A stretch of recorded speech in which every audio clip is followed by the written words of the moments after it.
Kung tinawagan ng foul to, 48 na lang siguro yung lamang ng kalaban. Kaso baka sumablay din yung dalawang free throw neto ni Yuan. So, o kaya baka isa lang pumasok, 49. O baka 50 pa rin yung tambak. Pero dapat tinawagan na ng foul to, pampalubag loob. Sa bawat laro, hindi agad sumisindi ang apoy. Kailangan muna niya mag-init. Ito ang klase ng player kapag nahanap na ang written. Delikado na. Mula sa short range hanggang sa long range. Automatic. Kilalanin natin si Yuan Signo. Jersey number 31, 5'7". Shooting guard, point guard.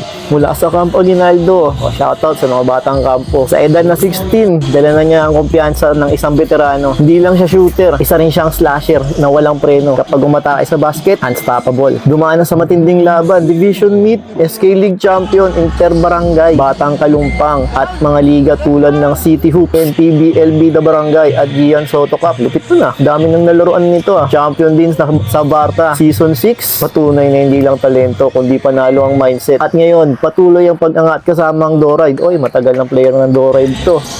Wala pa rin foul yan, Rep, oh. Rep, di mo na naman tatawagan ng foul yan, oh. Sablay kasi. Player basketball mo to.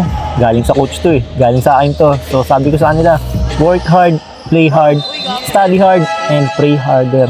Huwag kakalimutan yung pangatlo tsaka yung pang-apat. Yung iba kasi work hard, play hard lang, puro basketball. Nakalimutan mag-aral. Darating din kasi ang time na kailangan natin kumita, kumayod. So kailangan talaga nakapag-aral tayo kahit papano. May mga kumpanya tayong pwedeng mapasukan para magtrabaho. At doon natin pwede pagpatuloy yung paglalaro ng basketball. Pwede tayong maging player ng commercial league doon. At yung pinaka-last, pray harder. Siyempre huwag na kakalimutan si God. Dapat lagi nandiyan si God, nakasubaybay, nakasuporta sa atin. Siya ang driver natin, sa career natin para maging safe din tayo sa lahat ng laban. So kung katulad mo rin si Yuan Signo, kailangan mag-init bago pumutok. So ang sa tingin ko, ang kailangan yung gawin ay mobility exercise o kaya mobility warm up.